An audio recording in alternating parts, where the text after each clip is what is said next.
sama turandoo nag moo ma yar waaye ci biir yar boobu noonu dañ ma jongal mais bañ ma doon jongal dagg bi dafa ëpp ba tey jii may wax ak yéen ma am ci jëkkër ma am ci juróomi doom léegi sama jëkkër jooju ma nekkal dañu tëdd ba guddi moom duma sentir man duma ko sentir dañu tëdd ba guddi damay mel ni machine boo xam ne dafa nekk ci kaw lal bi muy man muy moom kan laay toog di ko expliquer sama cas bi naan kan man dañ maa jongal mu may reetaan parce que dañ koy nëbb.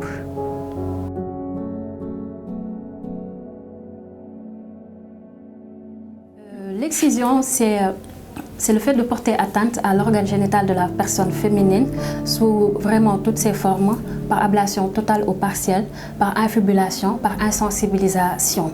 Excision, mooy maanaam xarafal jigéen. Dagg awra jigéen dagg boobu nag dafa bëri ay genre. Il y a des types d'excision. Ça va du type 1 au type 3. Il y en a qui parlent de type 4. Mooy maanaam quand tu coupes totalement ou partiellement ce qu'on appelle le clitoris de la femme, qu'on appelle le type 1. Il y a le type 2 où tu coupes aussi les petites lèvres et les grandes lèvres, mais en même temps tu fais ce qu'on appelle l'infibulation, mooy taf bi.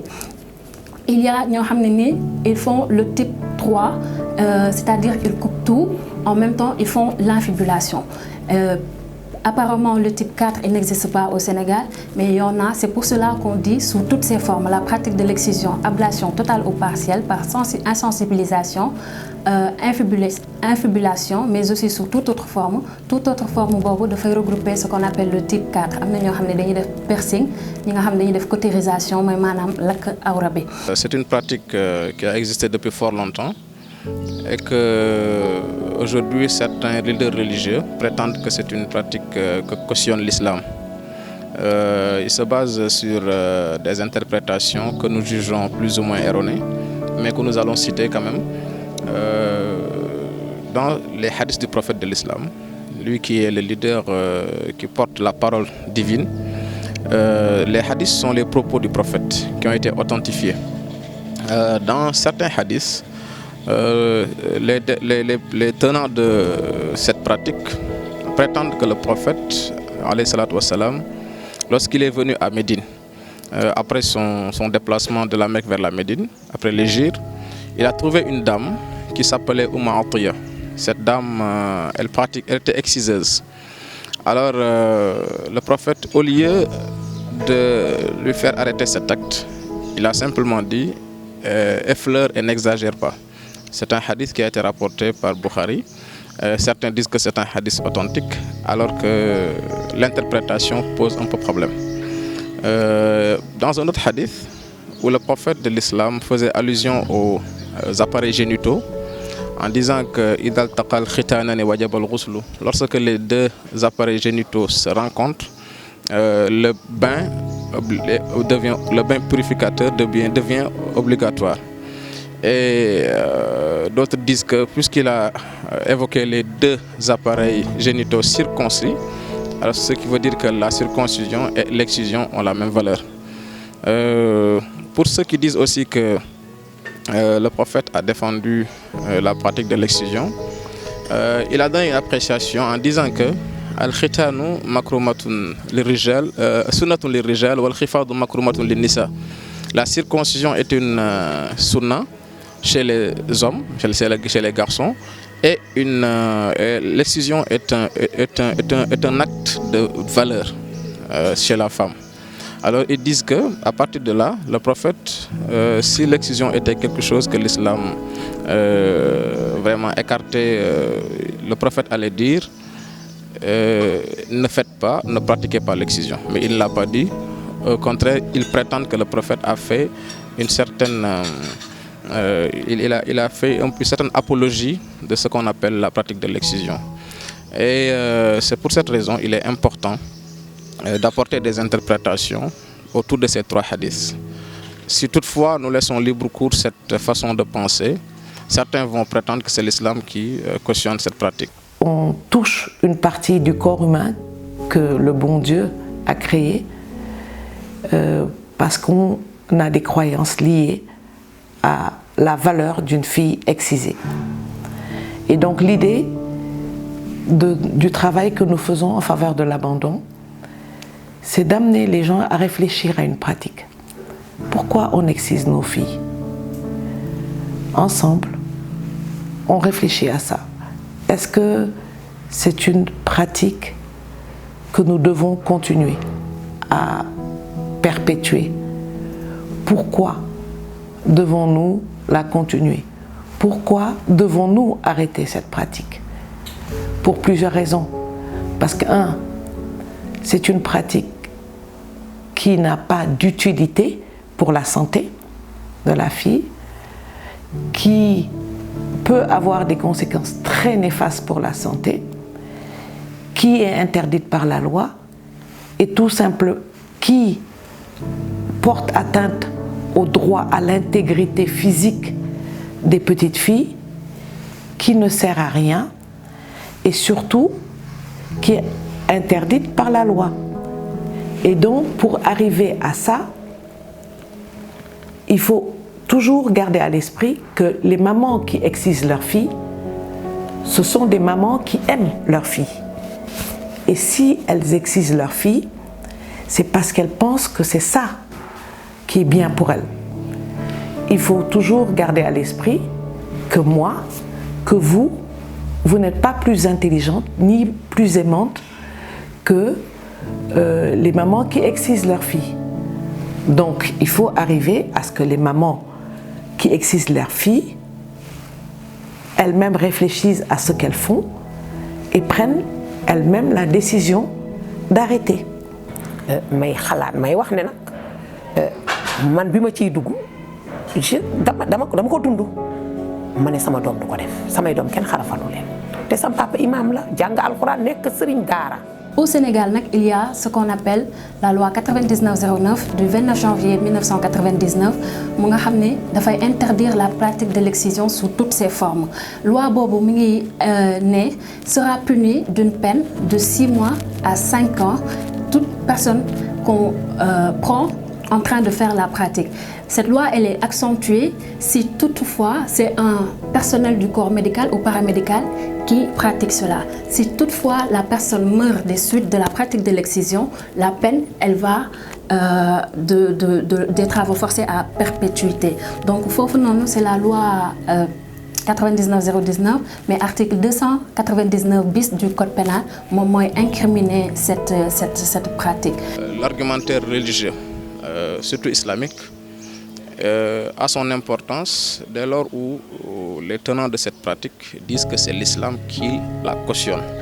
Je crois que c'est un argumentaire qui permettra d'ouvrir un peu le débat, mais aussi d'édifier les populations sur cette interprétation. Parce que lorsqu'on est affilié à une religion telle que l'islam, le fidèle a tendance à faire très attention parce qu'il ne veut pas faire quelque chose qui est à l'encontre de ce qu'on appelle l'enseignement islamique.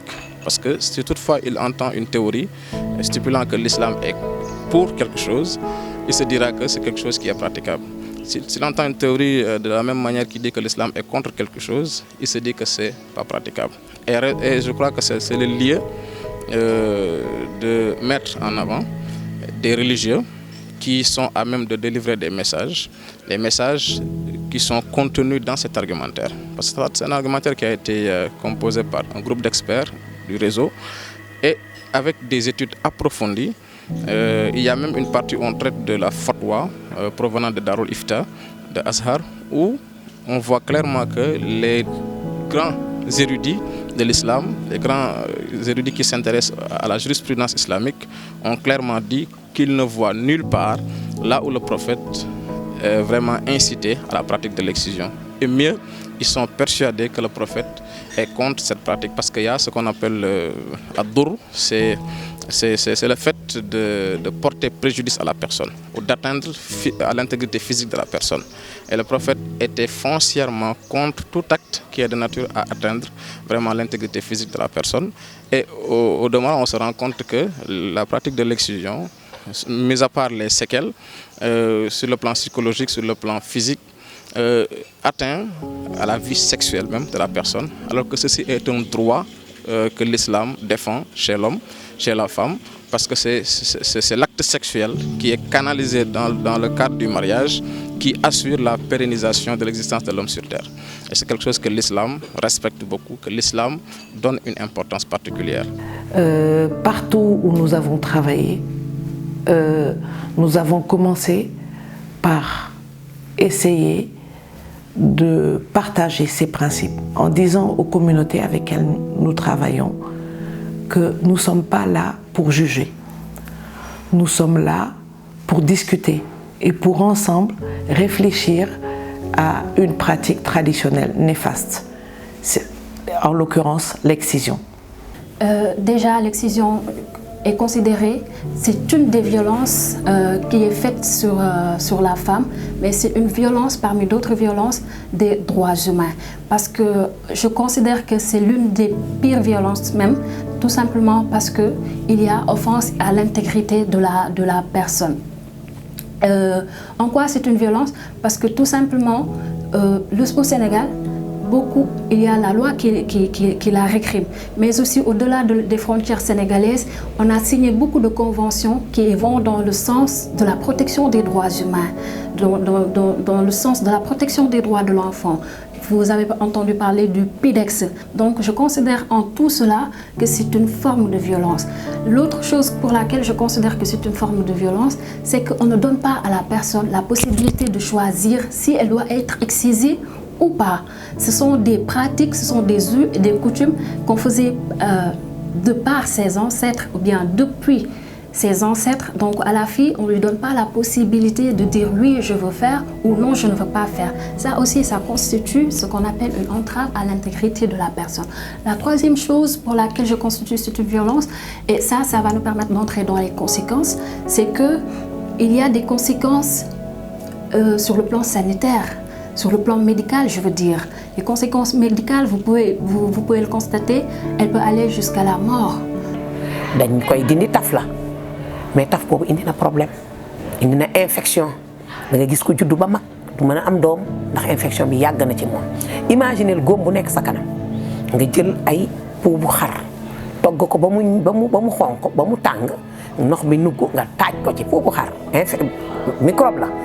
infection boobu jàll ba dugg ci butitu njurukaay bi nga gis koo xam ne day tut man am na cas boo xam ne moo ma njëkk gën a metti xale bu jigéen boo xam ne bi ma nekkee maternité mu ñëw mu ne mën naa laa won man ko loo may won mu ne sama kanam dafa am lu ci nekk bi ma wonee dama taf sama gémmiñ parce que dafa tut bi dem ba muur kanam mu ne ma maa ngi toll ci am ca kër mu ne maa am ca kër parce que ku ma bëgg a takk dama xam ne soo gisee léegi nga daw imaginer kooku.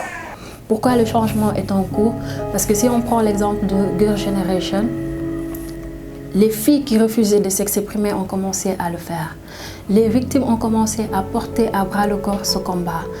Les personnes qui étaient auparavant désintéressées ont compris le concept et se sont mis à militer en faveur de l'abandon de l'excision. Donc je pense que ça, c'est une avancée et c'est une très bonne avancée. L'autre chose, il y a ce que l'on appelle les voies de la résistance, les visages de la résistance.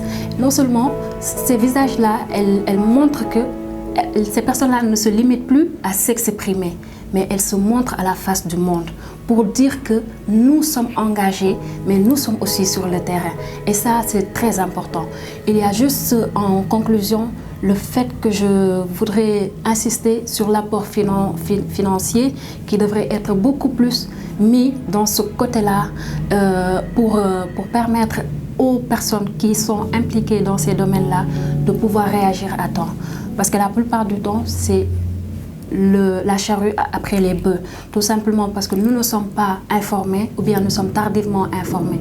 Ou si toutefois nous sommes informés, nous n'avons pas les moyens de prendre en charge toutes les victimes et cela, ça pose problème. On nous dit souvent, oui, mais il faut porter plainte.